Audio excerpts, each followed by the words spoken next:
District special meeting on Wednesday, January 31st at 6 p.m. Roll call, please. Director Whip. Yes. Chair McNearly. President. Director Marshall. Present. Director Bachman. Here. Vice Chair Reed. Here. Please stand for the Pledge of Tell Allegiance. me I'm blind. Point to where you're lying. Yeah, I noticed. I pledge allegiance to the flag of the United States of America and to the republic for which it stands, one nation, under God, indivisible, with liberty and justice for all. Item number 2 on the agenda is public expression. The board welcomes participation in the board meetings.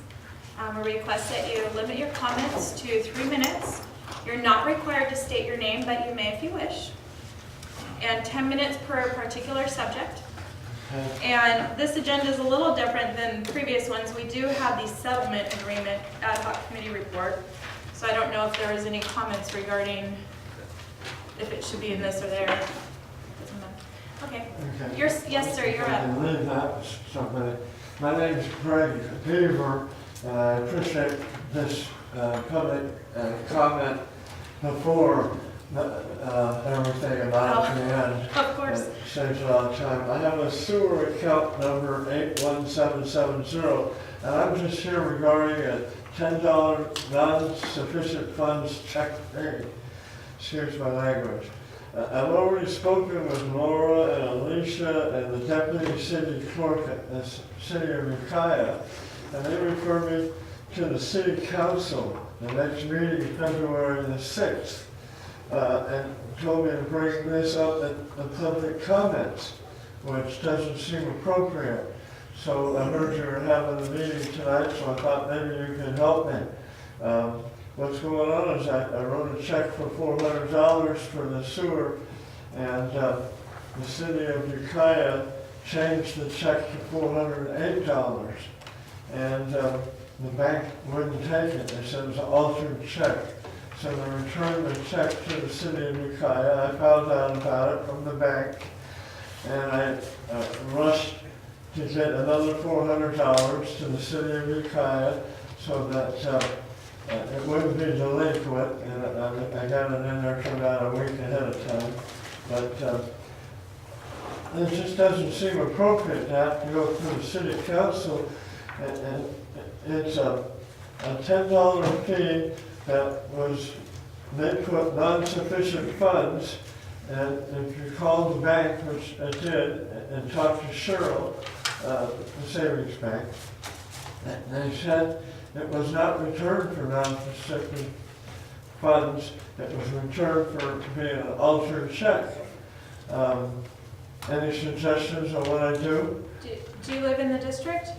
Or this? I live over, well, the business where I business, the business is on Paducah Road, north of the town. Gucci Road, that's us.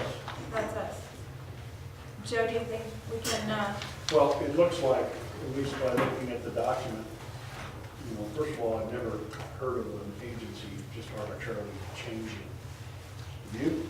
I've never heard of an agency arbitrarily changing a personal check of anybody's. So when that happened, I don't blame the bank for doing what they did because somebody's overwritten what the number looked like. So I think it's a discussion that Chelsea and I can have with the city billing, because that shouldn't happen. That just shouldn't happen. let's get this, we'll get this straightened out. Pass it around to Chelsea. Can you leave your name and phone number right here with Chelsea so she can give you a call tomorrow? I have your name, but what's your phone number? Well, is it on the check? So, You can have that. It might be. It's on Every there, of the that's my people for business. the county. Yes. And so you go. Is the number that's on your check, is that the number to contact you? So it would be standard Well, practice I'll to give you a write second one, the amount. 489 Done the same thing. So the written amount says 408? Thank you. Well, that's a problem. Right. Sorry to take your time. Oh, no, No. don't worry about it.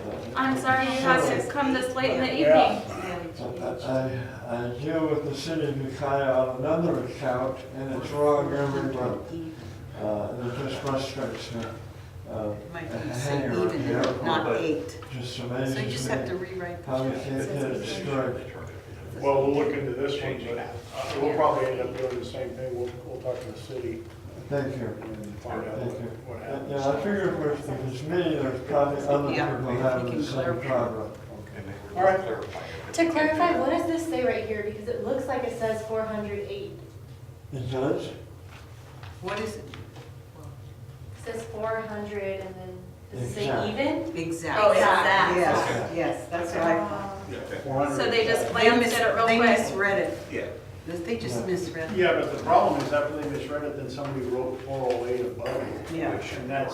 Should never happen. You can't do that on a check, you have to have the person who's writing it, their initial. Initially. Well, thank you. Thank you. You're for your welcome. time. And that's okay. Thanks for coming in. We'll get it So they cleared shouldn't up. have said Thank you. what they said. You're welcome, thank you. Commercial code requires it. Okay. Anyone else from the gallery wish to speak during public expression? Seeing none, public expression is closed. May I ask a question? I don't know if I should do it now or at the end, just regarding clarification of our meetings that we voted on last week. Of what clarification, whether we should be Well, here right now? no, I had asked to have on the agenda to change it from having a standing special meeting to having a standing regular meeting that gets noticed the same, so that we can also add items to that agenda to make it through, so that we don't have large agendas at our regular scheduled meeting. I don't And I remember had, that. I had had that discussion briefly with Doug. Maybe you can give us some advice on the difference between the two meetings. Generally, a special meeting can have any items of discussion that you want on. It's not required, it's only urgency items that are brought up that aren't agendized that have to have not come up before the posting. But a special meeting, you can cover any items that you wish that the board regularly discusses. You just need to make sure that you have enough preparation time in between all the meetings to give the staff enough time to prepare the agenda, get all the backup documents and all of that. There really is no difference as to what you can put on a special meeting and what you can put on a regular meeting. Except for the Except- posting requirement, right? Special meeting a day, 24 hours. It's 24 hours. There are some exceptions to you cannot discuss salaries for certain people at special meetings. There's other items that you cannot discuss at special meetings. But general business items can be discussed at both a regular meeting and a special meeting. Okay. Okay, item 3, discussion and action, general manager separation during the month of February. And Mr. Tate, would you like to give a report on your? Just, it's a family health issue. Many of you know who it is, but I'd rather keep it at that level. And so at some time during the month, probably close to the middle of the month, I'll probably be separating. And one of the reasons I put this on here tonight was so that the board can give direction as to how they want. In fact, Doug actually brought it up a week or so ago, what the board preference is for how we move forward with eventually identifying that person or process or qualifications, or, it's really up to the board what they want to do moving forward. You will be working on a part-time hourly basis as needed though, correct, until we fill in your? The board had requested I bring back, I think Andrea and Ernie actually brought it up at the meetings a couple months ago, and that was to come back with an adjusted hourly rate that would cover expenses rather than breaking them out. Just doing it that way. It's easier for me to do that. And I know, Ernie, you're familiar with that, doing contracts anyway. Yeah.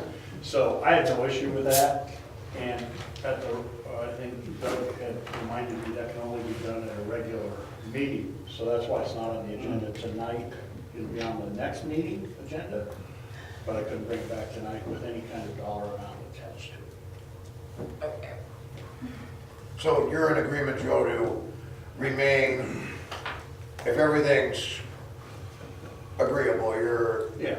in agreement to remain on a part-time as-needed basis. I think it depends on the board's desire of, you know, what's going on with the settlement agreement. Yeah, where what's we going end on up. with the ad hoc, and then especially, I would like to stay heavily involved in the operating agreement, because that's really the future of the district as far as how we're going to interact with the The city. future of the whole system. Right, so that's really where I see if my time's needed, that's probably where it's gonna be most of the time. So what we need to discuss is moving forward recruiting to find someone to fill his shoes. And Joe had, which he shared with me, was to have him recruit somebody. He knows what the job is. He knows what it entails. He's got connections. He could possibly find some candidates and then refer them maybe to the governance committee for vetting. And it's in addition to folks at this table who would also have candidates that would. Would we be reworking the job description at all?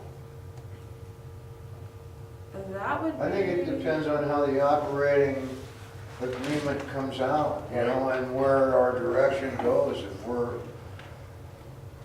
modifying the details and maintaining the same course as billing and operations and that, I don't know, we need somebody with Joe's expertise. If we're doing something different than that, then maybe at some point we need somebody, I don't know. I think one of the, Didn't think we'd have to think about that, I kind of heard about it. I think one of the issues, Okay.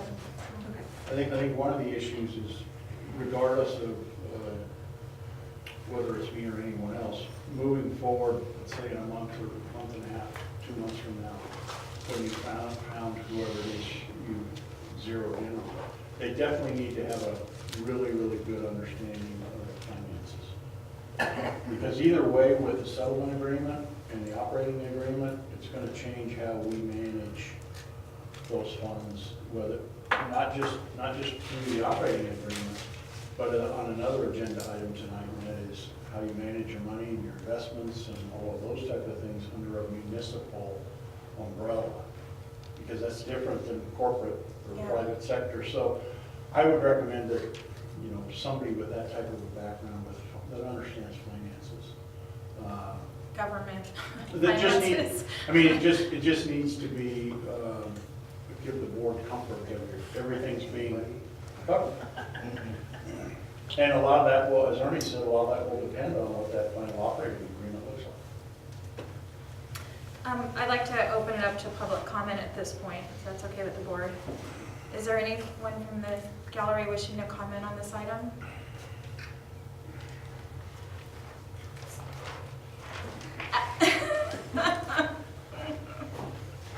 Dave, I'm stunned. It's not really my field of expertise, but I mean, typically what most public agencies do when they're going to replace somebody is they develop an RFP, you know, and they develop a job description, and they identify the qualifications of the person they're looking for, and they put it out, and then see what kind of applications they get, rather than just relying on who knows who.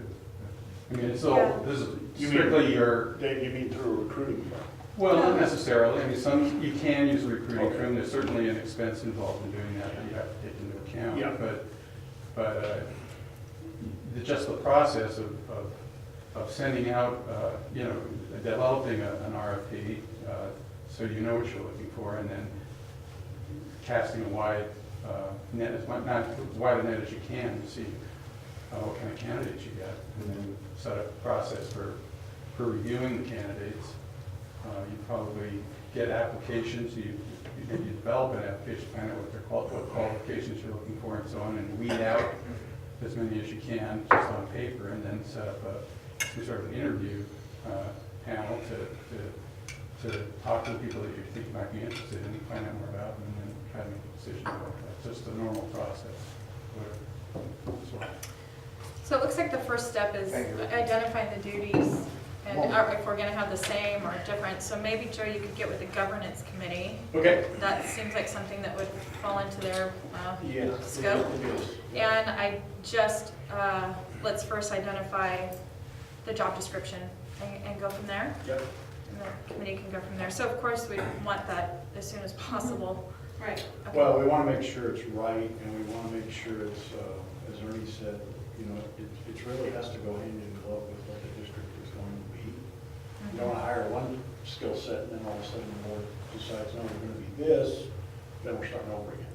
Right. So some of those things are going to have to be decided, I think, with the governance committee, bringing that back to the board, saying, here's what our first cut is. Is this where you see the district going, or is this where you see it going? So I see that would be a posted meeting that we would have, then we can have that done by our next meeting, which would be on the 14th. And have Yeah, if it's just changing the job description, I think we've got some other issues that are gonna take a while, like salary and those type of things.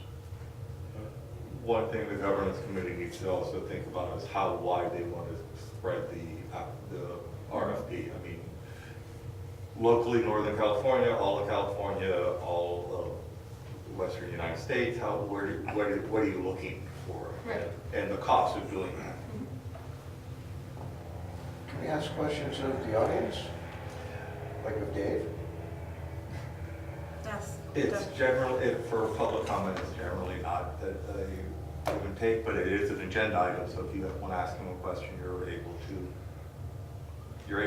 David, have you received the operating agreement? I got it. Okay, wait. That's off fire, that's, sorry. That's off base? Okay. Sorry. Oopsie. Well, You're off the reservation. Got bailed out, Dave. You can wait till, You got to me before I actually. It's not even going to be discussed there. It's a little warm. I'm enjoying it. No, feels good, but I think everybody else is dying. Thank you. status discussion lizard. okay. Okay, so, and the one discussion I think we need to have as a board leading into this is, are we looking at this globally, or are we looking at this that we need a, just office manager? Globally, we'd be looking at a participation agreement, or a operational agreement in the future that would allow for the district to do its own billing, that would allow for the district to erect regional wastewater treatment plants as needed. And so, of course, that's a different skill set than just, somebody that can do QuickBooks. And the other minutia discussions about if you're going to look at those type of things in the future, are you going to look at it as an internal employee, or are you going to look at it as contracted out? Because you're looking at it contracted out, you only need that skill set, right? You can retain a firm to do that. Possibly two.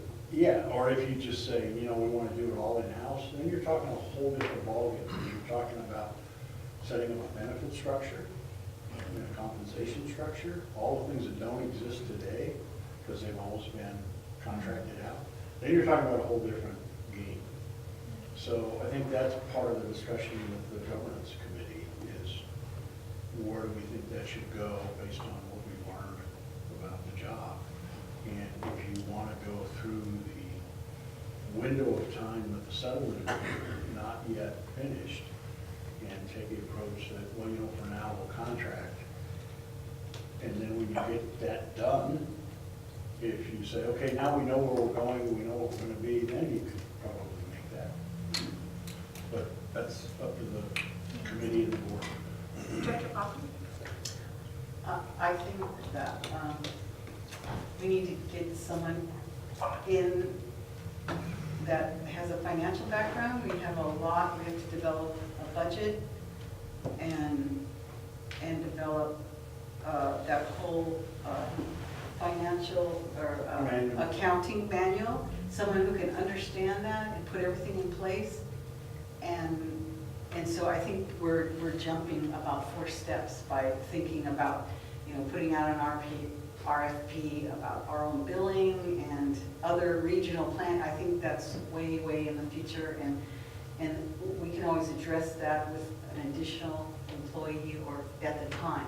So I think we need someone that's solid in finance and management skills, and go forward from there in the immediate future. Director Webb? Yeah, I think that until we have an operating agreement in place and we're moving forward, I don't think we really have a firm handle on what we need. So maybe the best course is to employ Joe as needed. I think we've gone, I think we're hopefully, if my question could have been answered, hopefully we're closer. So, you know, I think we're relatively close to concurrence on an operating agreement, you know, although it takes time for it to go back and forth, longer than we all want, but what can you do? And, you know, I think once we have that and a good accounting practice for what we're doing, then we're going to know which I think we can continue on course and then find that person with the proper qualifications for where we're going to head. That's the way I feel.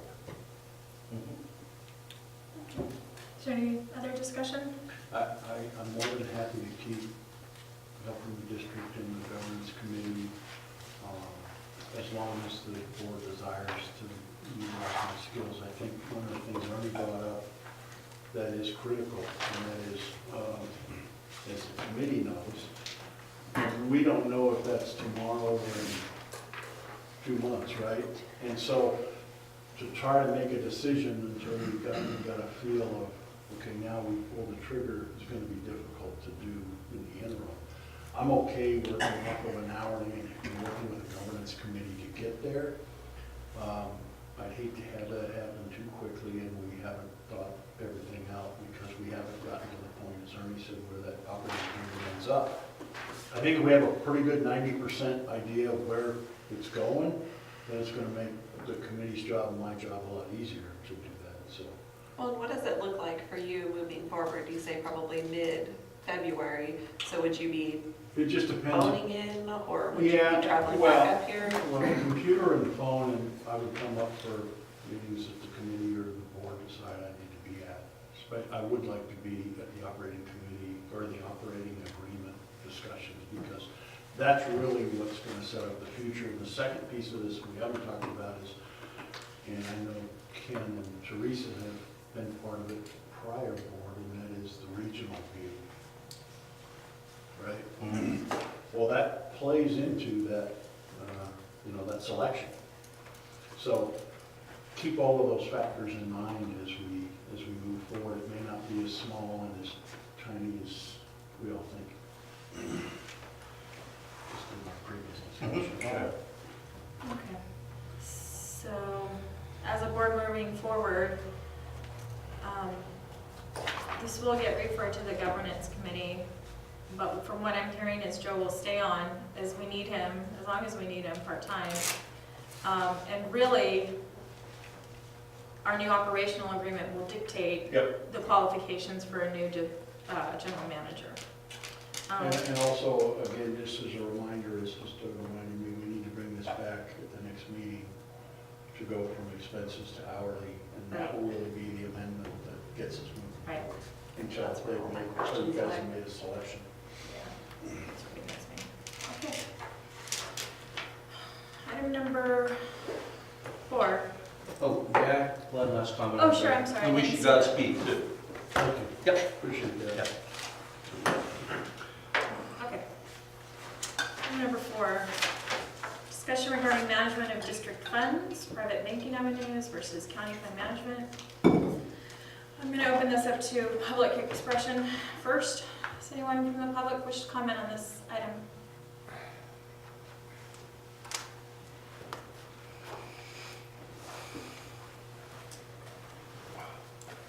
My name is Don Crawford. I'm a ratepayer of the district. I have no idea what that means. So if it means some stuff that makes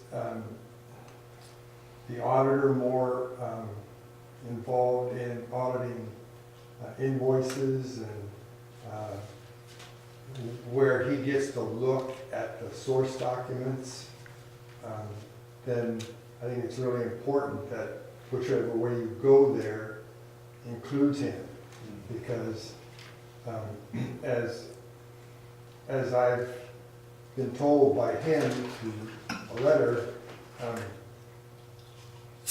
huge payments with services rendered as the justification to him to write the check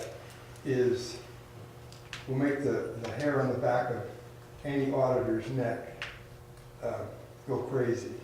And there's stuff going on here that maybe in the past that I've worked with the auditor in my job, and you don't get a check cut for any amount of money to a contractor, to anybody, with a piece of paper that says for services rendered for the month of December.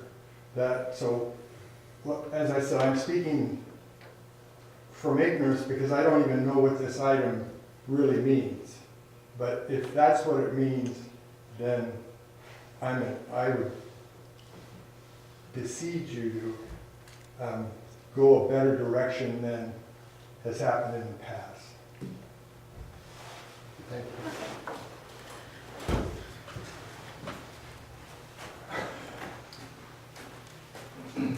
I'm just commenting on the practice of asking for public comment before you have any discussion. I was actually going to suggest before you walked up that we have discussion and then I'll open it back up. Yeah, I so think that you that's would have clarification. Yeah, you don't know what you're I was doing. going to do that. Okay, great. Thank you, but Great. I was going to let you speak first. No, that's all I wanted to say. Okay, no, it was hitting me when he was talking.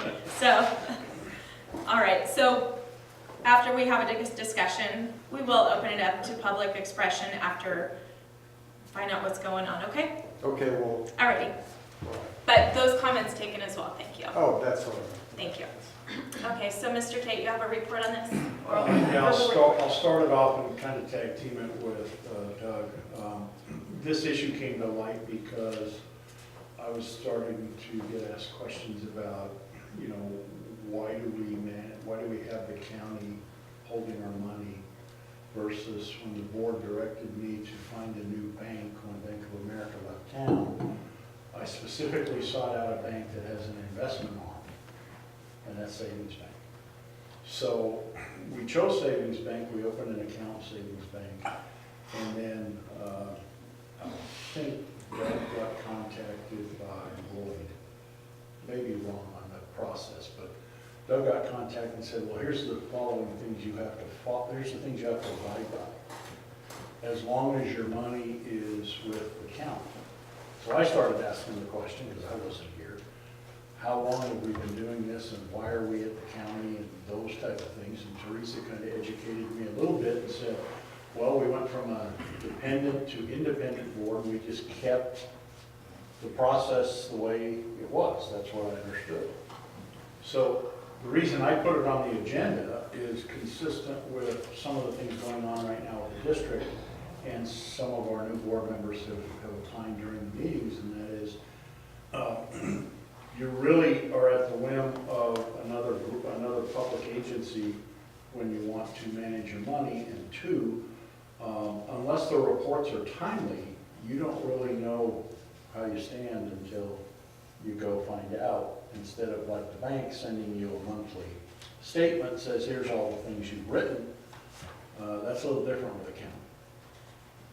Another thing different with the county, as I understand it, Doug, is that there's a limit or a requirement, a requirement of what we have to submit when we ask for vouchers to get checks cut.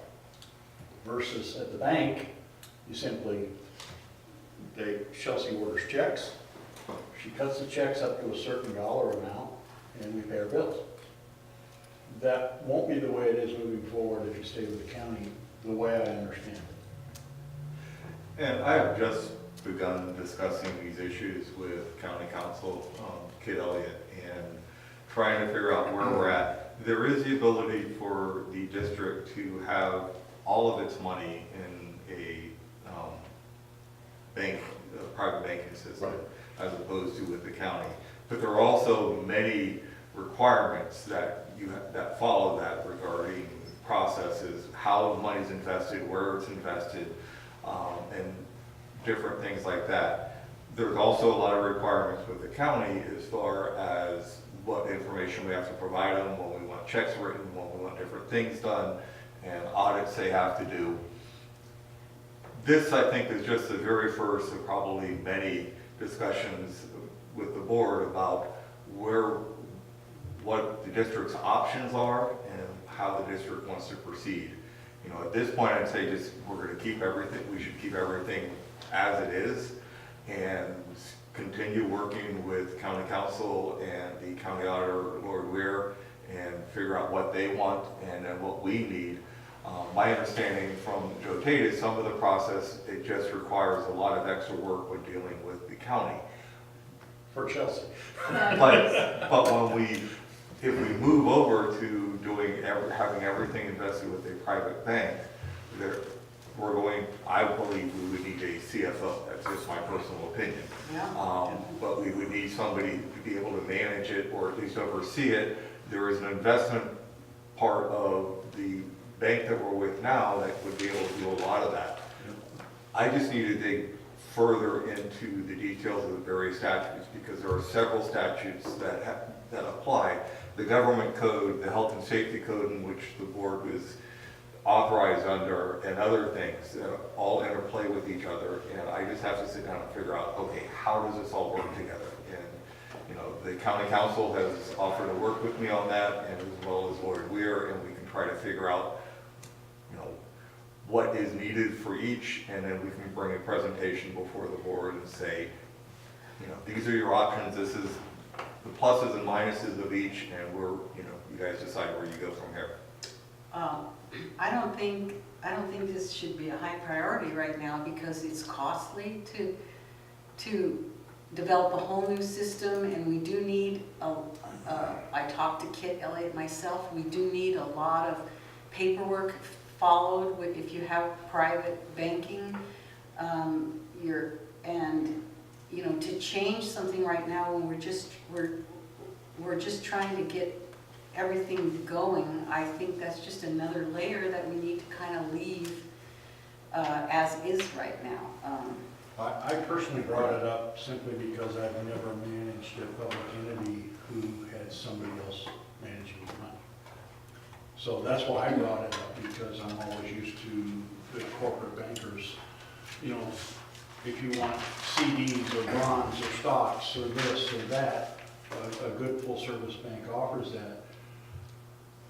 I don't know what the mechanisms are with the county, so I can't opine on how they do that, how they manage all these funds. So that's why we started talking about it. Doug, did you have something to say? And I'm not really looking at changing it. I just want to find out the groundwork as to what our requirements are if we stay with the district, or with the county, what the district has to do, what the county has to do, so that make sure both the county and the district are complying with the laws as well, but also saying, okay, but here's the other option. So just so the board knows, we have run into some issues so what we're doing now is we're taking, not all of our money, most of our money, 99.9% of the money is at the county being held for us. And then we take a chunk and move it over to the savings bank for payroll, office supplies, daily expenses that the county will not do vouchers for. They won't do vouchers for staples and, you know, how do you upgrade your windows, right? So those sort of things. Our payroll comes out of the savings bank as well. What happened was there was a delay in a transfer of money, which we thought we had 2 weeks window for that to get transferred. That check was not cut by the county in time to cover outstanding checks that we had, and we had bounce checks. And that's not the first time. There's been other delays previously in the county not transferring money and check, or not transferring money and checks bouncing in the past. And that's what kind of stymied or started this whole discussion about, well, if we don't even have the ability to manage our money, we're gonna face this ongoing. Julie brings up a good point that while we're still trying to figure out what's going on with the settlement agreement, the operating agreement, all of that's gonna change our financial picture. But at the same time, once that happens, you better be prepared of how you're gonna manage the money, because we don't have a CFO. We don't have a finance person to do that. Now, Doug's right. Savings Bank, I've talked to them a couple of times. Savings Bank does have a full team of people who do this on a regular basis. So we just need to hear what the options are on both sides, and the board can make a decision on what they want to do. Director Marshall? Yeah, I think you may have even answered it. I was gonna ask what initiated the inquiry and had to do with these checks bouncing. Well, it's been a yeah. couple times where Chelsea has taken vouchers in, and sometimes they go with no issue, and sometimes it's, well, we can't. Sometimes they're delayed like a Right. week and they just hold them. Okay. It's not anything that somebody's violating a policy, it's just the timing, the timing. And so what happened was over the holidays, that hit us a double whammy. And, you know, Chelsea's trying to keep up with the bank account, and the county is off because of the holiday. The people physically aren't there. Right. So it's. For a long period of time, I have a picture of how long they were out of the office And so we just kind of sat and waited for them to come back to work so we could Meanwhile, everything disperse. Yeah, bounced. right. Gotcha. Director Webb? Well, I guess Joel might answer some of my question was, you've had discussions with the savings bank and what the regulators of the bank would have to say about what controls would have to be in place, right? I'm sure there's, I don't know of any entity that actually has managed their funds through the bank at present, but, you know, that's not saying that I, It's not, Ernie, it's not as much managing, because if you do get a finance person in, they would be the person managing it. What the bank offers is, they do all of the required paperwork for your audits, for your CPA, for whatever. We wouldn't have to do that, they would provide that per your account, right? Right now, we don't really have that with the county. We send us periodic statements, right? So as far as a cost saving and an efficiency saving for the staff, the small staff, that's an attractive benefit. To have somebody do all of your year-end stuff and all of your paperwork, and here, submit this and submit that, that's an attraction. So it just depends again on the committee and who we end up deciding what the focus of that person is going to be, because you're going to have somebody with a finance background, and that will help in this regard. But on top of that, for efficiency, if the bank can do a lot of that stuff, that would be attractive to me. They do that without charging? They do that without charging a fee? It's all based on the amount, so if you were to put the amount of money that we've got in there, a lot of those fees are waived. it's So it's it's something really- that needs to be run by the bank. Yeah. The higher ups that, you know, with the regulatory environment, I know that there's going to be some things that they will have to do that will incur additional expenses. So I guess what That's we're, what I would assume. what we're looking Well, at what's the now. county charge? Yeah, we're looking at now is just Oh, for the we don't board, see that.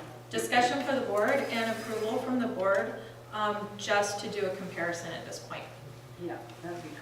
Can we get it, okay, and I would like to open it up to public expression. Thank you for the reminder. Can I just speak from here without moving around, or? Yeah, Sean, would you like to? Oh, I'm sorry, Sean. I'm sitting back. Right after Sean. Yeah, sorry. Just to share like a little past experience, when I was working across the hall at flood control, and if you go to CSD conferences, what's pretty common for a small special district like this is the type of holdings that you have at the county right now that somewhat cumbersome to get to. Most small special districts have that in LAIF, and that's where you sort of keep your big pool of money. And then they'll have some local bank, we use savings bank, you're using savings banks now, and you can just transfer money from LAIF to your checking account electronically. No one has to file any vouchers, and basically, LAIF stands for Local Agency Investment Fund. It's a state-run joint venture giant investment pool. It's a pool. And it's generally pretty poor performing and generally very consistent, but your money's safe, it'll earn income, you won't lose any money. It's just, it's not gonna put you on the Fortune 500, but you're gonna earn interest and your money will be safe. And that's where most small special districts keep their money, and it's a big pooled asset type of account. And then you can just log on to LAIF with your username and password and transfer money to your local bank for your working capital, payroll, staples, that kind of stuff. That's it. Thank you. Okay. Good information. Makes sense. Yes, I'll look on it. Okay. I wasn't going to say anything, but I just wanted to point out that, the district and the city, there are state law restrictions on what you can invest your money in. They're very restrictive, and they're very conservative, low yielding investments, and LAIF complies with all of that. Yeah, that was my regulatory concerns, David. Yep. You can speak from your chair if you like, Tom. Okay, I'll stand though. Have to be covered. The thing that is glaring out at me is the fact that ratepayers would have had no idea of the amount of money that was transferred to the law firm if it was kept in bank accounts where ratepayers, taxpayers have no access to it. There needs to be some kind of disclosure, periodic disclosure of all the expenditures to posted either in the newspaper or somehow, because, and this is no reflection on the current management of the board. In the past, this came as a huge surprise to the entire ratepayer population when they discovered that at that time nearly $3 million had been paid to the law firm.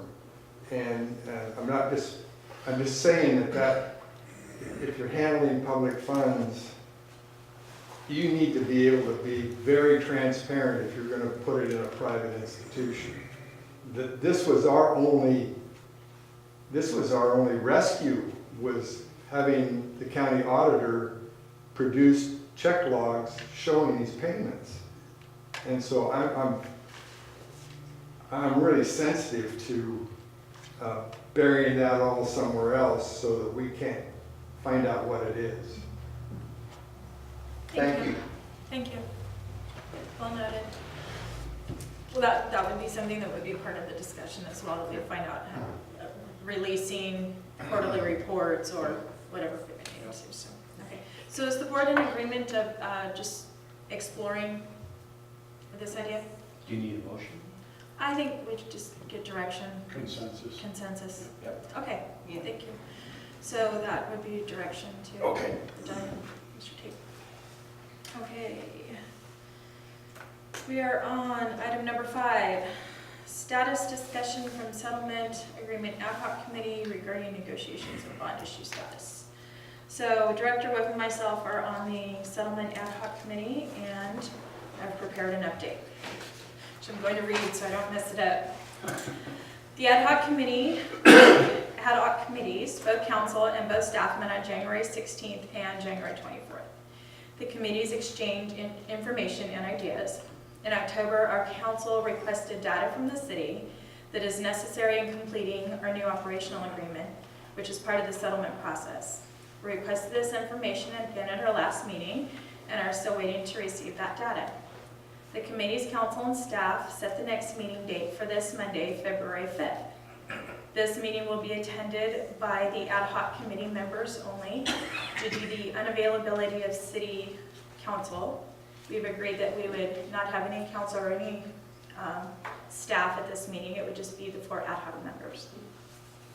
Both ad hoc committees are working well together, respectful of each other, listening to each other, and have both committed to doing everything possible in reaching a mutually acceptable settlement involving all elements of the litigation, no matter how long it takes.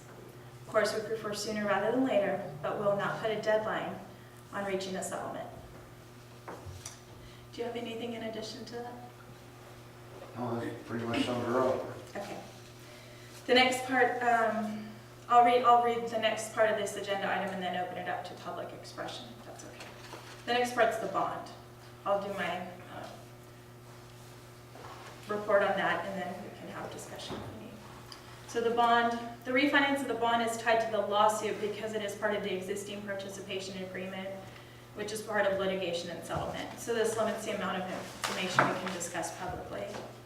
But I will read into the record a letter that was signed by every member of this board to the city of Ukiah and provided to the Ukiah Daily Journal on January 10th of this year. And it's actually January 11th. And it's to the Honorable Mayor and City Council members regarding the City of Ukiah bond refinancing. In September 2017, our district manager proposed and your city manager accepted an offer to hold meetings between them with the objective of discussing potential terms of final settlement to a long-standing litigation between the two parties. Mr. San Giacomo and Mr. Tate then invited the legal representatives and selected staff representing both parties to participate in a larger group settlement conference with a similar objective, to garner consensus from both sides to formalize a proposed agreement. That meeting occurred in early November 2017. There was no mention before or during that process of any impending refinancing or refunding of the 2006 wastewater revenue bonds. In keeping with the course of action agreed to during that conference, district representatives drafted settlement documents which were forwarded to the city on November 15, 2017. The subsequent course of action discussed during that group meeting was for the parties to work from those drafts to finalize terms of settlement. The district received no response until December 7th, 2017, when the city sent a new proposal, largely differing from the points of consensus reached during the group meeting. Notably, those documents specifically addressed allocation between the two parties for payment on the 2006 bonds.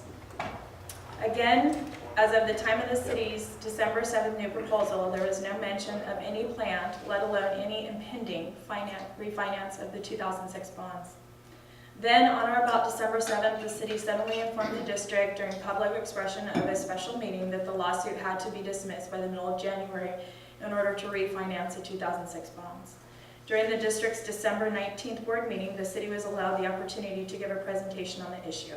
The resulting discussion was attended by and included the city's bond advisors and bond lawyer. When asked, those persons acknowledged that they had only recently been hired by the city. Specifically, the city's advisor had been hired approximately 1 month, and the city's bond lawyer 1 week prior to that meeting. It is unclear why the city waited until partway through December to inform the district of its apparent rush to refinance, or why the city waited until shortly before the claim lawsuit dismissal deadline to even begin the refinance process.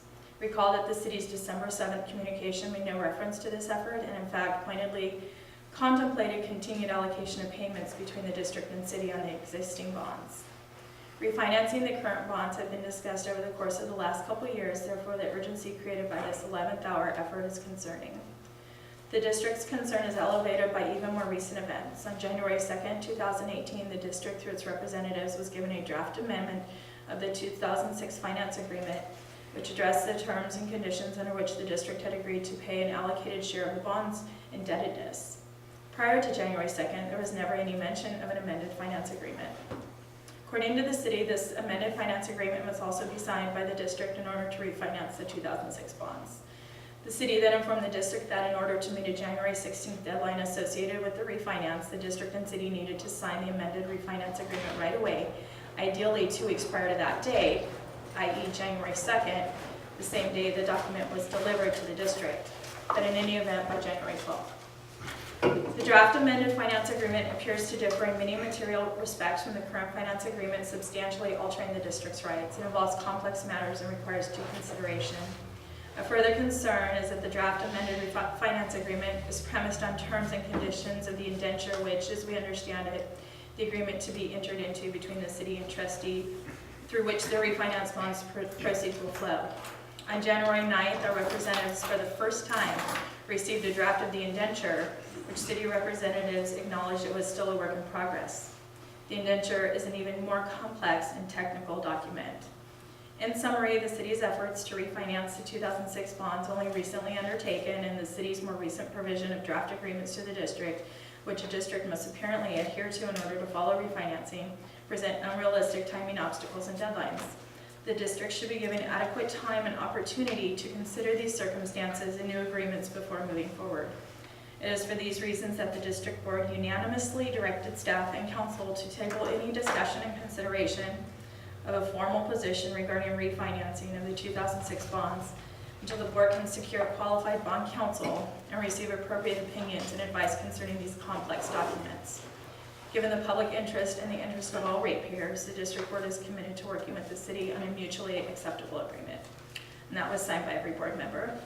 A copy of this letter is available in the back for anyone who wishes to have a copy.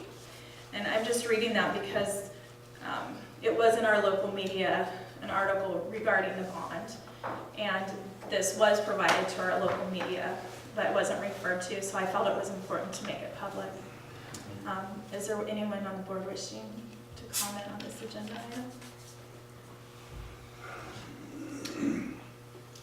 Well, I suppose that I just want to clarify that the article in the paper I believe you're talking about was that opinion article, was that the? No, I was talking about there was a bond window closed Oh, that's right. article. That's right. And It's always hard to separate yeah, news from opinion. Yeah, yeah, it was specifically about the bond. that's right. The only comment I would like to make is that the bond council represents the refinancing of the bond, which we are one entity of. And I would like to have the bond council, the current bond council, sometime give a presentation of the two financial agreements and what differs from them and why, because there's new laws that they have to adhere to. They're stricter now for the refinance. So I would like the bond council, not hiring another bond council, to meet with the city and the district and explain the two different financial agreements and what's the differences between them, and I think that would be very useful. And why. Mr. Lizak? If I may, I don't believe the bond counsel hired by the city represents the district and cannot represent the district, and I believe he stated that previously. I thought he represents the transaction. That's what I was told when I talked. And not the city. He represents the transaction. You can't represent a transaction, you have to represent an entity.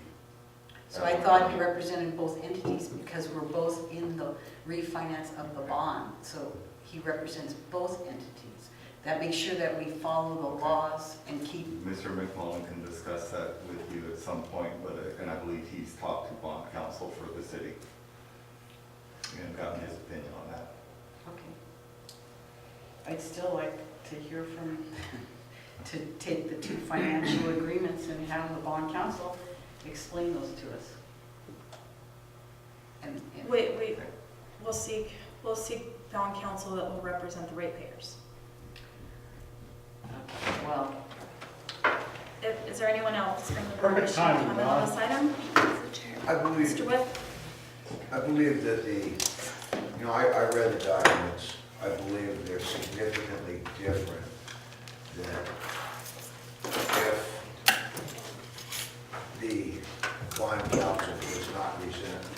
If the bond counsel represents both parties, I would like to have a second opinion, if nothing else. I didn't completely but I haven't heard, agree if you've read both but I don't documents. have the expertise. I'd like someone explain. But you can read. I mean, Yeah. I believe that there were some items that need to be adjusted. I'd like to open it up to public expression at this point.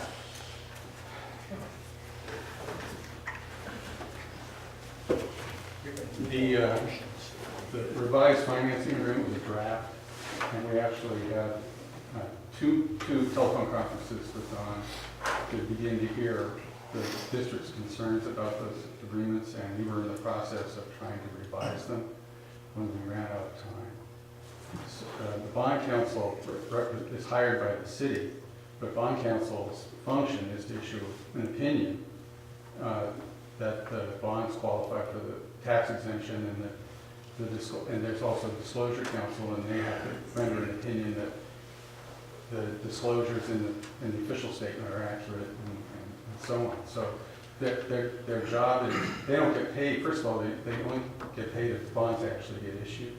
So if the district's not agreeing to a revised financing agreement, the bonds don't get issued, they don't get paid. So they have even though they're hired by the city to perform that function, they're retained by the city for that purpose. Their goal is to get an agreement between the city and the district that both parties can live with that will be satisfactory to underwriters and to people who are going to be purchasing the bonds. And I was believing, David, that we would continue that process as we were going through the rest of the processes. In fact, I made a comment in one of the meetings there that, you know, we don't need to stop this process. We need to continue with it so that once the next refinance window opens up, we have it completed, we've gone through all the details, we jump on it and get on the bandwagon. You know, there was one item in there, and I don't know if I can speak to it, that actually, can I speak to an item that would be in there, Donald? In the In the finance agreement?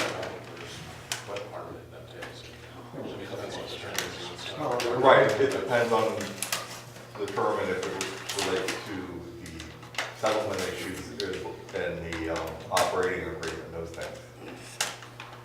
Well, it specifically, in my mind, was to the bond issuer that restricted our ability to invest in assets and really lock us up for anything for the next 17 years. I mean, it was a very restrictive clause that prevented investment in anything. You know, like you couldn't go out and buy a car, or you couldn't buy an office space, or you couldn't. It restricted capital investment, which I thought was you know, if you, I would think that you could write it so that if it was, funds were available, it was a good plan, you ran it by the bond issuer, that it could be approved or not, or disapproved, whatever. But, you know, it took away a lot of the ability of the district to operate, I felt. That was... Well, those are the kind of issues that we need to talk through. Yeah. And get So that, you know, that was...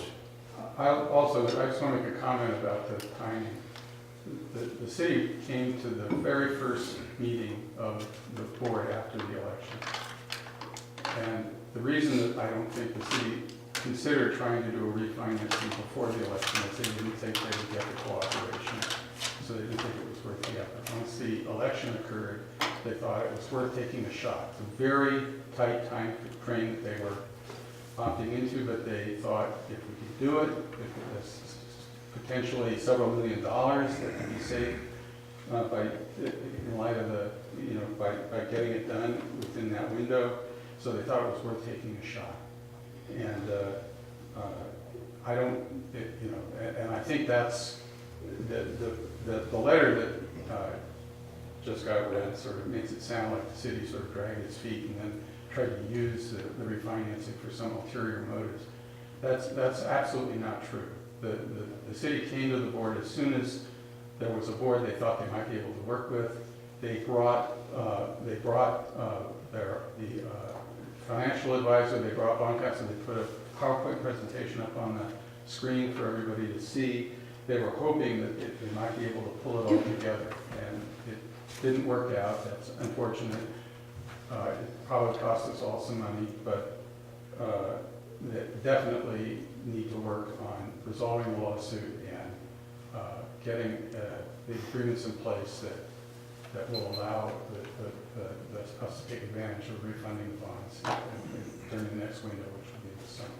Yeah, we need to keep working on that bond. I mean, we need to continue working diligently on the bond issue in my mind. And, you know, hopefully everybody has a little compassion for us new guys. We had basically about 6 weeks with 1,000 pages to assimilate that weren't available publicly on the internet to a little overwhelming for anyone. So, And a day Is job. there anyone, and a day job. anyone else in the gallery wishing to comment?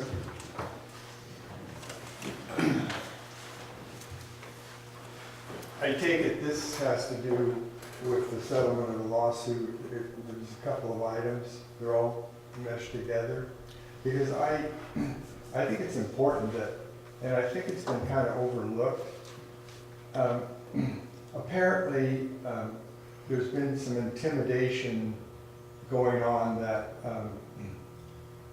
the board will immediately be sued if they settle the lawsuit or drop the lawsuit. Whether that was encouraged by your current lawyer or whether it was just the blowhards that stood up here and said, I'm going to sue if the lawsuit is dropped.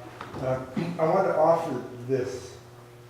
This lawsuit never came with any assurances of beneficial judgment to the district.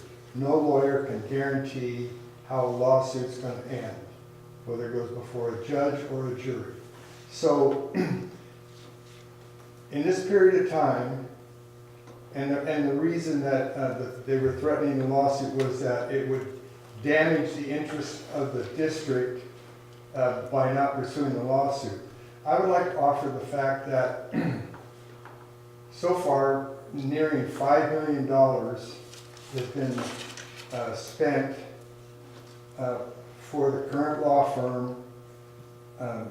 Much of that money, if not all of it, has diminished to the point of risking or destroying the financial structure of the district, in that you're consuming sensitive reserves that were held for contingencies.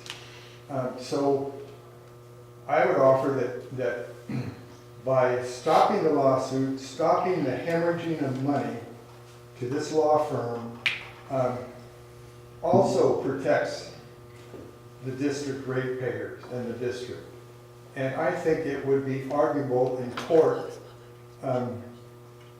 that ending this lawsuit, ending this huge amount of hemorrhaging would be better for the district. And with that, I urge you to take a vote so that all the constituency that voted for the new members of this board, they need to know whether they made a mistake or not. Because this thing is still festering, and there's all kinds of positive vibes being thrown around. But for me, I have no idea whether there's any real progress being done. And I think it doesn't matter what the vote is, but the constituency needs to know who stands for what. We have the right to know that. Thank you.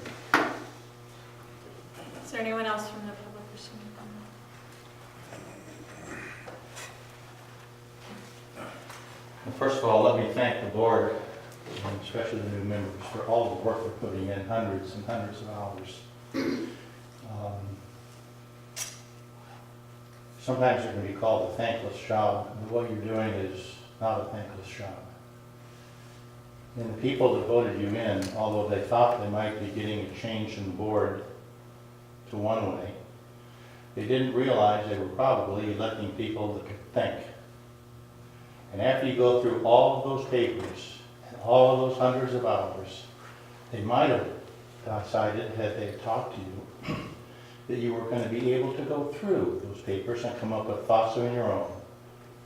It could very well be that the city is complicit in doing things they shouldn't be doing, but you're not going to find that out until you get through this process. I urge you to continue with this process. As thankless as some people think it might be. And again, I want to thank you for all of your time.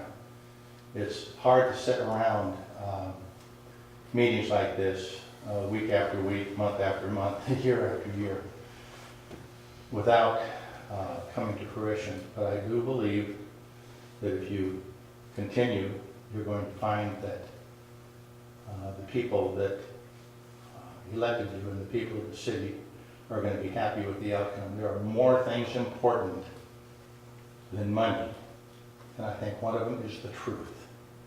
Please keep searching for the truth.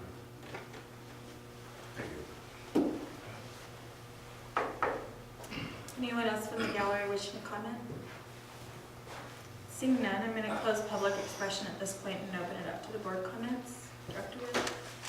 Well, I'd like to reiterate my campaign statement, which was, it was my goal to provide the best service that I could provide to the benefit of the district ratepayers. And I believe that's what I'm trying to do. Director Marshall? Yeah, my comment is I do believe there has been progress made, and so for somebody to say they don't see any progress, maybe you're not looking hard enough. The other thing is I do believe that the people that elected the members of the new board elected somebody that they felt confident in, they felt confidence in. Just because somebody doesn't go along with maybe a program or an agenda of an individual doesn't mean that they're not thinking, doesn't mean that they haven't looked at the items and say, you know what, there is a lot here. We do have to figure out what's going on here. Maybe if an individual was to have something, you know, I want it dismissed right now, maybe he would be happy, but maybe that wouldn't be in the best service of all the ratepayers. Maybe make him happy, but you know what, there are a lot of issues, and no lawsuit supports the idea that, you know, just somebody's going to go in arbitrarily and you know, kick somebody around. So I appreciate the last comments that were made, and I appreciate the new board members, because I have seen some real struggle going on with them as these issues have come up, and they just don't arbitrarily just say, no, we're not going to hear it. They've been very conscientious, and that's what I have to say. I guess I'll put my 2 cents in. We're all working very hard. I think this could have all been settled without a lawsuit. I think a lawsuit was a big mistake, but we came into this with what was handed to us, and we're trying to get through it as fast as we can, and we're going to keep pushing hard. So it's not the best situation, but we're just doing the best that we can. If no one else from the board, I'd like to make a comment last. As somebody who sat on this board where I was elected as one of the first members of what we're referring to as an independent board, this lawsuit was an act of desperation to get the city to respond to the district and return money that an auditor said was rightfully ours. That's where it began. It began with 44 parcels that the city had been receiving revenue on for the last 50 years, and it was clearly in the district boundaries, and we were being ignored. And we weren't receiving that revenue. This was never entered into haphazardly. We tried settling prior to ever filing a lawsuit. We tried for years. We tried for years to renegotiate a new participation agreement, and we're unsuccessful. Tried for years to recover money that was lost, and we were unsuccessful. So this was not taken lightheartedly at all. It's not frivolous at all. The prior board did want to refinance the bonds. I don't think that's a fair statement to say you had to wait for a new board. Why wouldn't we want to save our ratepayers' money? That's a ridiculous statement to say we wouldn't want to do that as a board. I've been through so many board members on this board, and everyone sits here representing the ratepayers and wants to do what's right for the ratepayers. That's why we're here, and that's why we volunteer our time for that. I know every one of us has that in our hearts. That's my 2 cents as well. No, Andrea, you're the only one who hasn't spoken. Do you wish to say anything? I think my intentions and my thoughts have been made clear along the way. Okay. So we'll go to the next agenda item. Discussion regarding release of information to outside parties regarding business and official UVSC board policies and positions.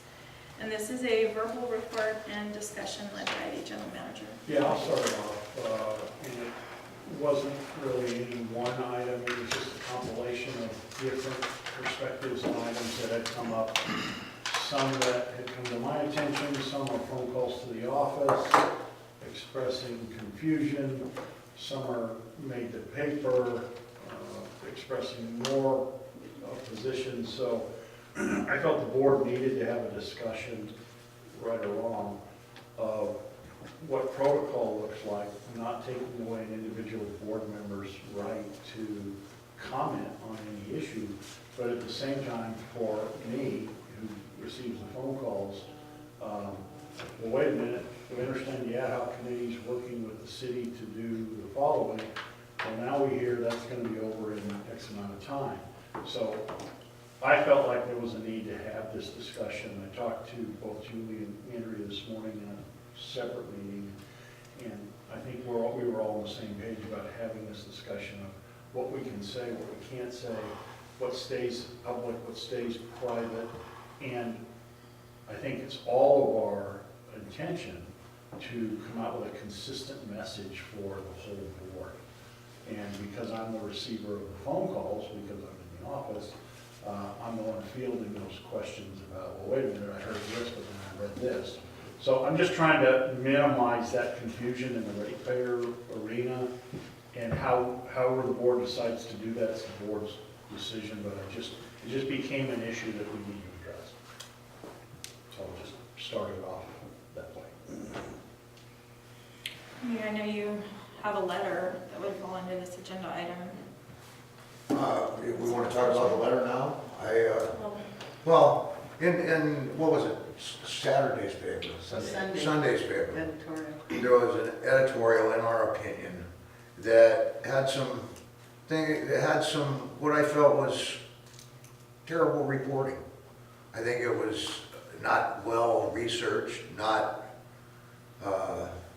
and biased.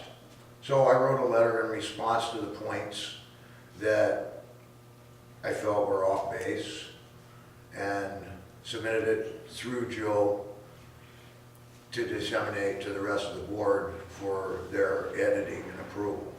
Joe? And comments. And so I did that simply because Ernie had asked me to, but I really didn't know where the letter was going or what the intention was, so that's how it all started, with a letter by Ernie. I'm real tired of reading about how inactive and how little we care about the community with the time that I've been investing. I don't think that that's a very fair shake. So it raised up the hair on my back. I was ready to bite somebody. No. So will this letter go in, be submitted as a response to the? I would really like to take this letter and the one that we've already submitted to the newspaper to Casey Meadows tomorrow at the Schatz Bakery and ask her why the first one didn't get any press whatsoever, and what the possibilities of getting this as a response to, in our opinion, which has no author, I would believe that would be the editorial, which I would believe would be the editor's responsibility. I don't know exactly how they run the journal, but that's the way I think most newspapers run. Her words only. They're her words only. Casey's? Yeah. But isn't it possible that this would be published as one of the editor's letters to the editor? I would hope so. Me too, okay. I don't have control of that either. Having worked in the public arena for over 30 years, you gotta have a thick skin and you gotta get pot shot. I don't think this is, this letter is just gonna cause more, I mean, I took out about 3/4 of it, and I think it should be positive in talking about what we're doing, but all this other stuff about being biased and everything, I think has. She incites the public to be against us. It doesn't work, you just bring more attention No. to it, so, I mean, Everybody has an opinion. yeah, so I edited it for you, and there's my edit. By the way, I have read the letter, and I don't think it's inflammatory. I think it's Well, I very think clear. it is, I think it is, and it doesn't do us Well, any Ernie, why good. don't, how about you read the letter? We'll vote on it as a board, whether we want to submit it as a Well, board. that's what I was just gonna ask, was I would like clarification on what you were looking for from the board. Were you looking for this to be a whole? I was looking for a vote on this so that I could do what I just stated. So I could take it to Casey and submit it to her, along with the previous letter that was ignored. I think you could submit it as an individual board member, but I would. Well, let's let him read the letter, and if somebody would like to make a motion to vote on it, then we'll entertain that at the appropriate time. That's fine. Go ahead. Okay. The editorial, in my opinion, in the Journal on January 28th, 2018, scolding the Ukiah Valley Sanitation District Board is unfortunately biased, as the Journal articles frequently seem to be. The new board members have been in place for a total of 8 weeks to date. We have been tasked with assimilating thousands of pages of information that are relevant to the resolution of the lawsuit that has been going on for 5 years. As far as the lawsuit being baseless, we would encourage the author to study the lawsuit, which is available online, along with the present operating or participation agreement, excuse me. This may enlighten you as to the complexity of these issues and the flaws in them, which we are actively involved in correcting. The bond issue was brought to the district board less than 1 month before the deadline for refinance. The indenture agreement, in an incomplete form, was presented to the district 1 week before the deadline. A 60-plus page document with conditions that were not favorable to the district ratepayers. Should the district board blindly agree to a flawed agreement? We believe we were elected to serve the best interests of the district ratepayers. We were unable to retain qualified bond counsel to review this document in the time presented us to make the appropriate changes necessary. This was stated in a letter to the city signed by the UBSD board members and given to the Ukiah Daily Journal 2 weeks ago. The bond refinance is an issue that has been discussed since 2016. What made it such an important issue for such a short time frame? To apply pressure to dismiss the lawsuit? For what other reason? The district chair is prioritizing the most critical items to be on the agenda for our meetings, leaving the less urgent matters to the future meetings. This is called management, resolving the most important items first. One's critical to the settlement. The new members are not being stymied by anyone. We are working with the district and the city's attorneys to perfect a new operating agreement and settlement agreement. And it should be probably these documents. It says this document is complex with details that would grind their development to a stop if we tried to craft them in a public forum. The board was elected to oversee the crafting of these documents, and as soon as they are ready for public comment, they will be presented. It's very disconcerting that our local media has such a biased, misinformed opinion of the process that the district and the city boards and staff have spent countless hours in meetings, some as long as 6 hours, working towards a resolution. Your opinions are a distraction and a hindrance to the process, baseless and misinformed, inciting the community with no benefit to the process. We will continue to work diligently to resolve the lawsuit and operating agreement issues in spite of the disruptive media coverage. That's the way I feel. Nicely written. So if you want it approved by, if you want it to be a board document, it must be approved by the board. If not, it could be a letter from Ernie. So. That's the way everybody wants it. I'm Would it- fine either way. I felt that it might, I'm surprised nobody else feels that way. I feel that way. Mr. Marshall? Or Well, Dr. Marshall? I would like to emphasize that Ernie has put a lot of hours into this ad hoc committee. They have met with the city continuously. I mean, you guys, met twice a week, Tuesdays and Thursdays? I don't know. We've met with them twice, and we're meeting with them again Monday. Okay. And, We also put in hours beyond that. right. And in fairness, the city has met them every time, always knocking stuff out. So the progress is being made. But I think what frustrated Ernie and frustrates me is that there is a sense of let's incite public opinion to think that the board is just a bunch of rogues and they don't want to settle this. We're just going to drag this out. Nothing could be further from the truth. Absolutely nothing could be further from the truth. And as I stated before, we do have 3 new board members who also want to see this resolved. 2 old board members want to see this resolved. There's not a person on this board that doesn't want to see this resolved. So when the newspaper promotes the idea that the board is a obstinate and just kind of vendetta against the city, that's misinformation. There you go. Does anybody wish to make a motion I think it reads better. to, You can have a look at it.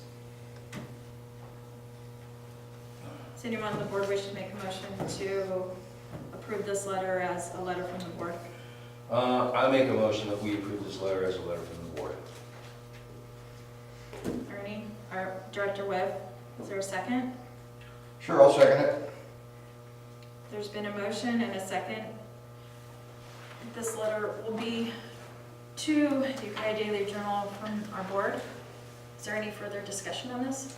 Yeah, I think that it can be modified to get everything that he said out without all the name calling. I mean, I just deleted all of that other information. The information that he said was accurate and the other stuff. Did you read the article, Julie? Yeah, I did. I have it I here. reiterated their comments.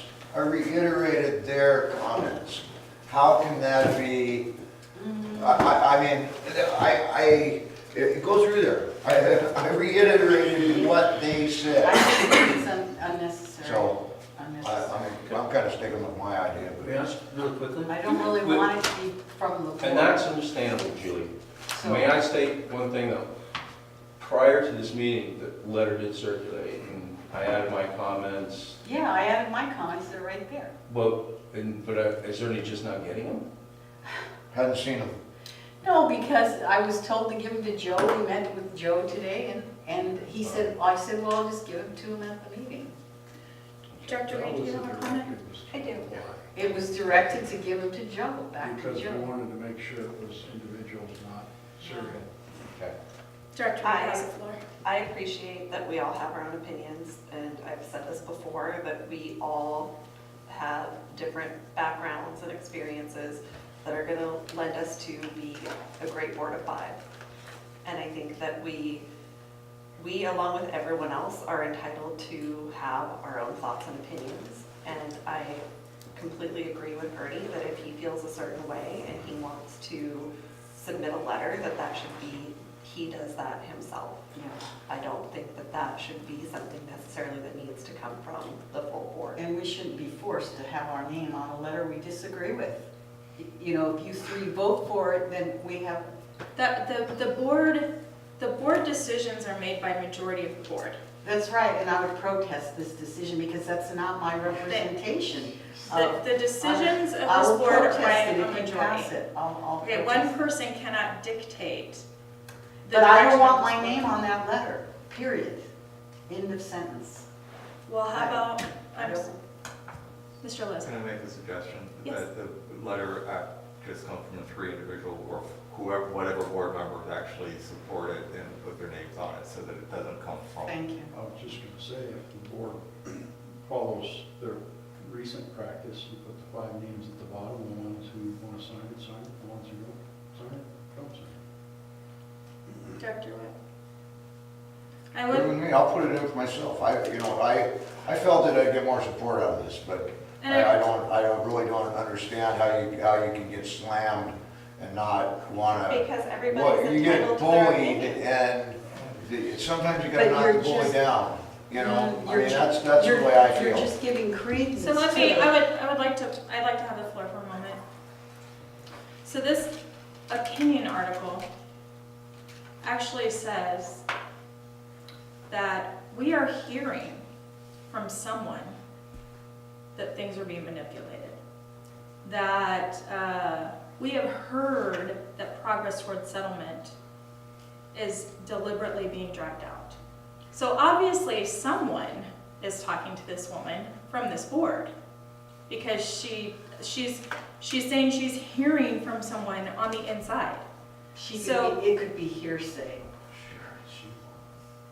And that's even I, for worse. one, have never spoken to her, so. I know, know, I'm not Since saying I've been on this board, so I don't want you to keep. So she's making things up. Yeah, if she makes things up, Okay, she that's makes her. things up. Yeah, that- that's We're a okay. public board, anyone can say anything about us, and it happens all the time, so just, if you take out all the inflammatory, and I left all your text that you're saying we're working and going, and leave all the inflammatory stuff out.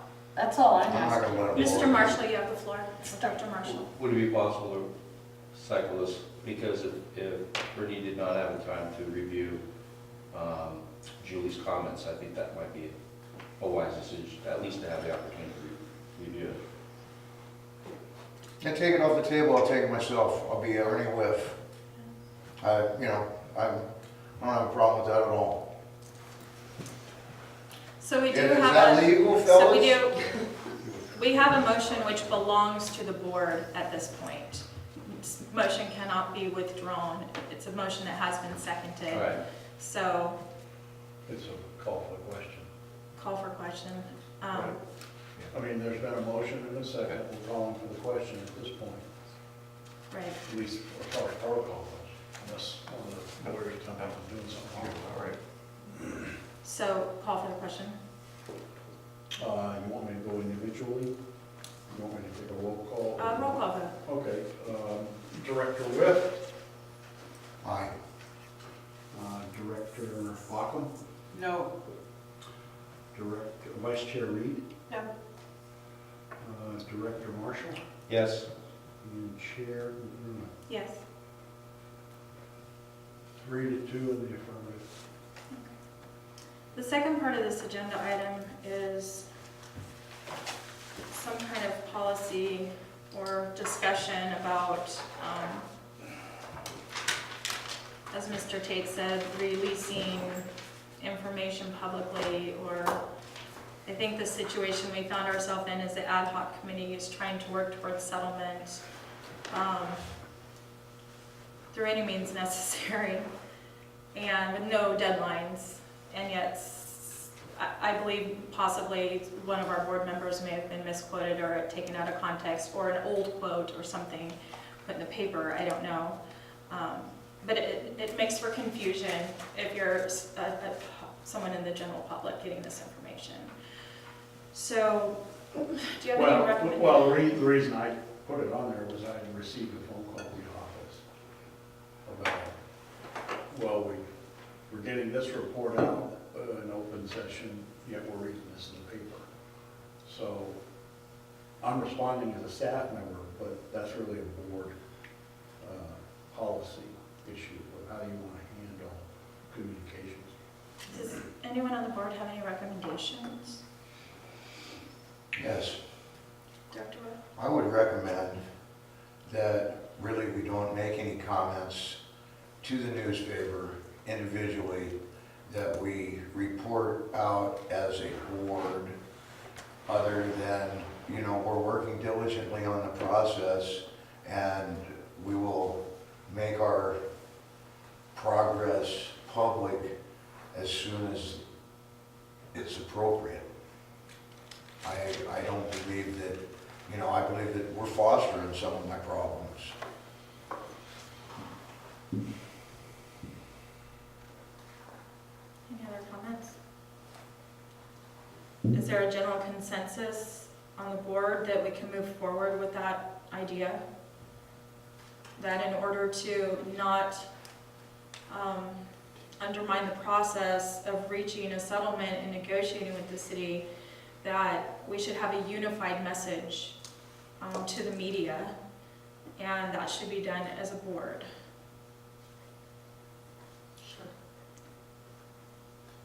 Okay.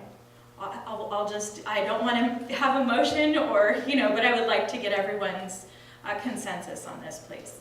And then, Mr. Tate, you will take that as what will happen from now on. Well, I've simply stuck to what has been officially reported out at these meetings.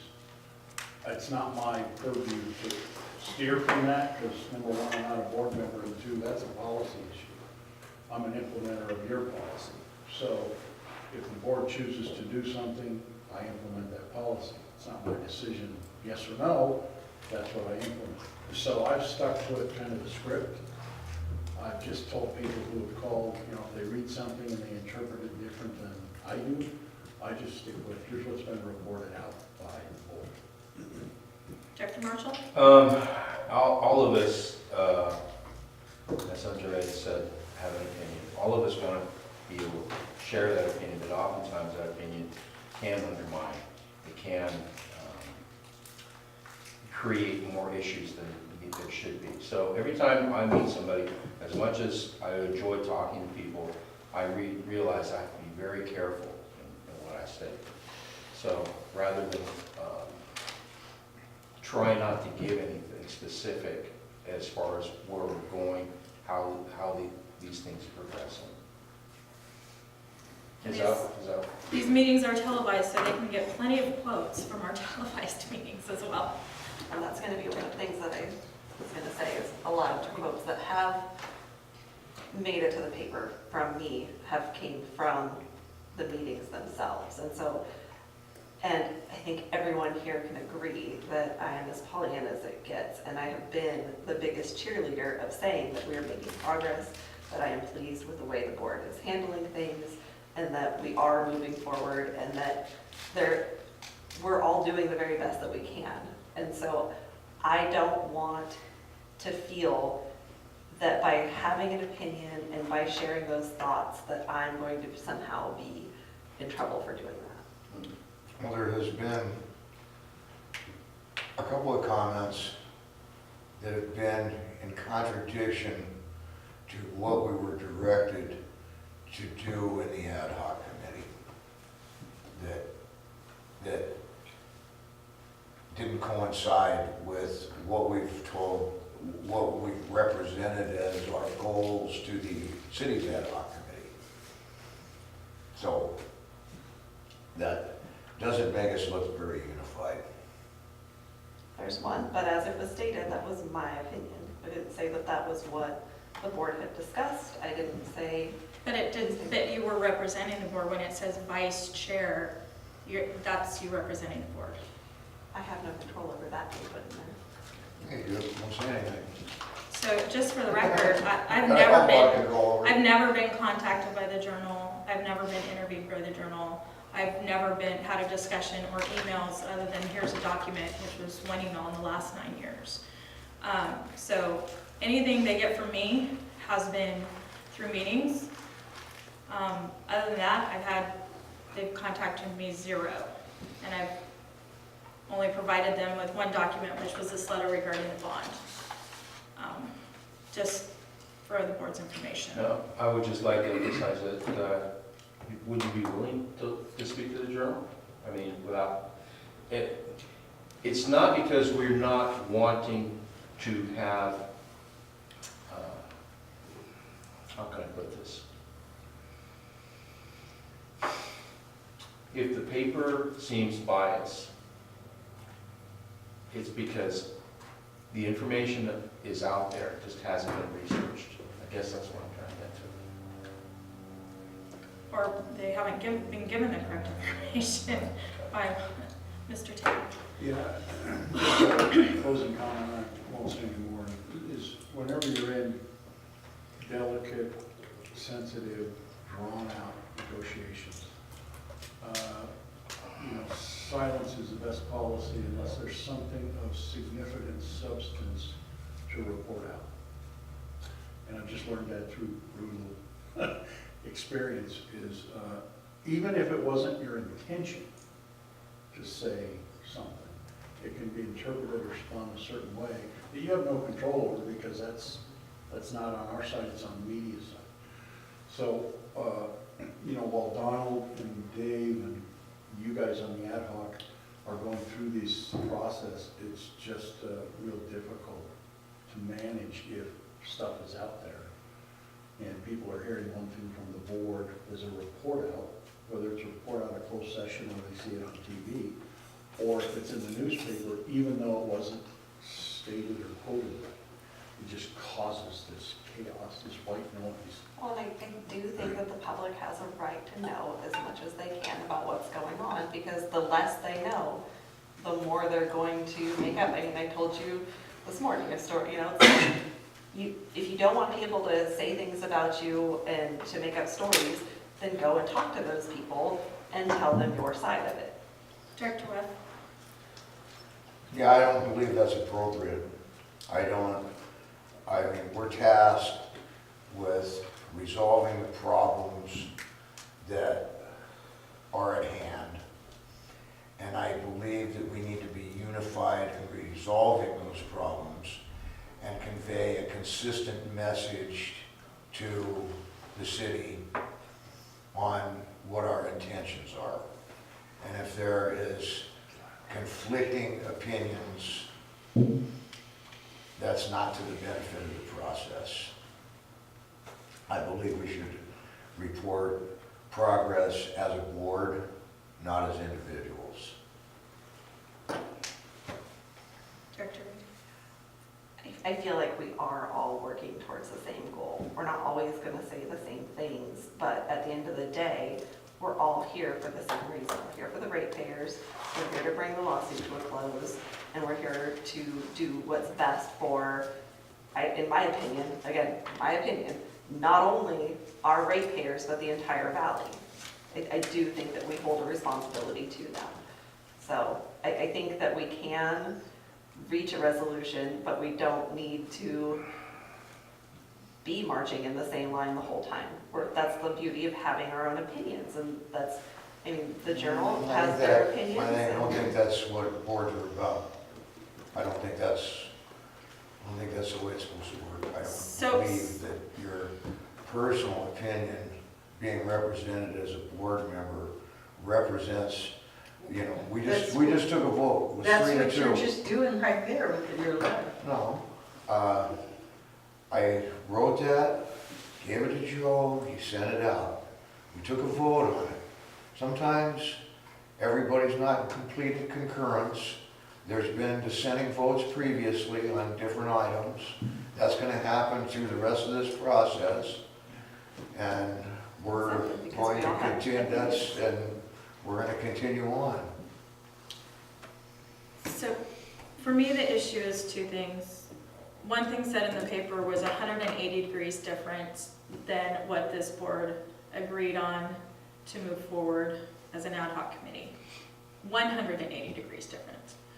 That causes not only, if you're a city ad hoc committee member and we're sitting there saying one thing and you read something different by Vice Chair Reed in the newspaper, you will be confused and it will undermine our process, point blank. Secondly, a quote was said that, you know, if this is going to get resolved, it'll be in the next week or two. Well, when that was printed, we're not even having a meeting for over a week. So that's impossible. That is a statement that cannot possibly come to fruition. And so it doesn't help our process to have that misinformation out there, even if it is your own feeling or own opinion. Sitting on this board, you're representing this board and what we say and do.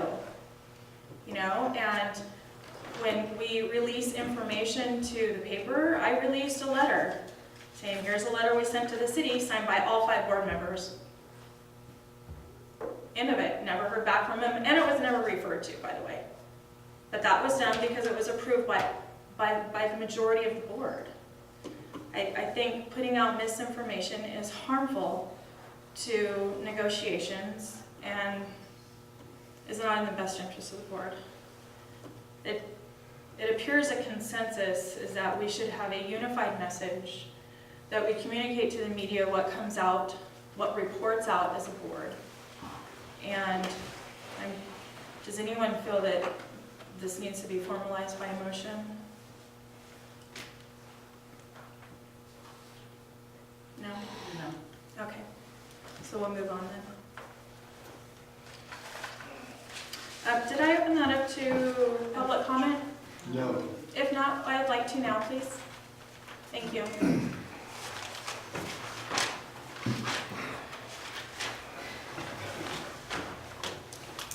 Editorials exist everywhere. For people are living on a different planet that they've never seen entities ripped up and down by editorial boards. I mean, that is so naive.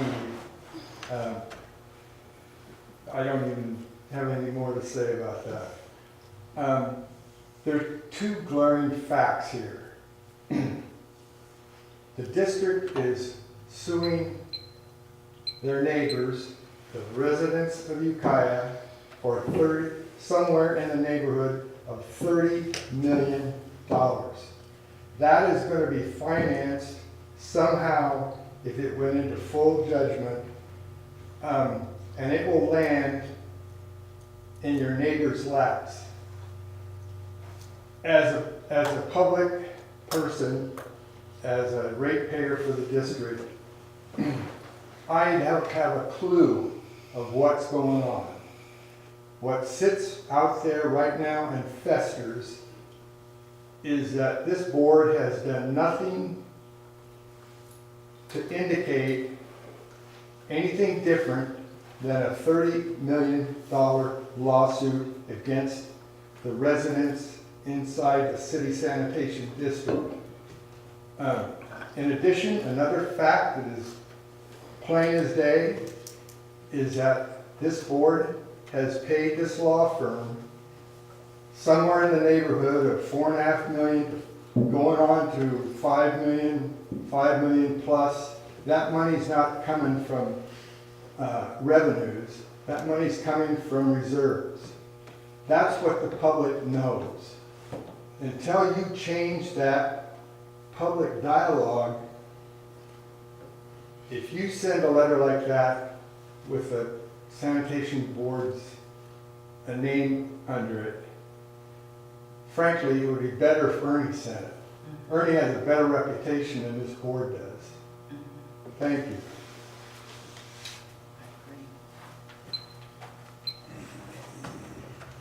Anyone else from the gallery wishing to make a comment at this moment on this item? Seeing none. Move on to the next item, closed session with council regarding litigation.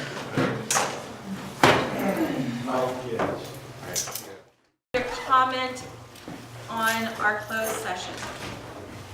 Seeing none, we'll be going to closed session. Ukiah Valley Sanitation District is reporting out of closed session that we are continuing with direction to staff and to council.